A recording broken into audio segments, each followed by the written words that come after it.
Check it out, Baylor. I was watching an eel, and then all of a sudden, Mr. Happy Snorkel sea turtle goes by, and he's just cruising along. So I tried to catch up to him, and he was just so graceful watching him swim. And the water, you can tell all the sunlight's coming down, and it's pretty nice. Anyway, and then the best part is that I look out to my left, and there's this buddy that's kind of hovering, and there's this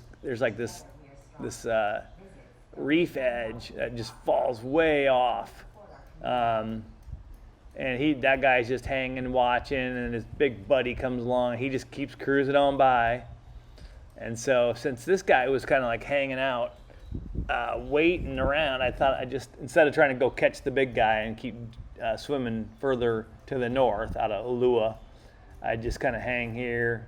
It was really deep. It kind of fell off there, and then he was just hanging here watching.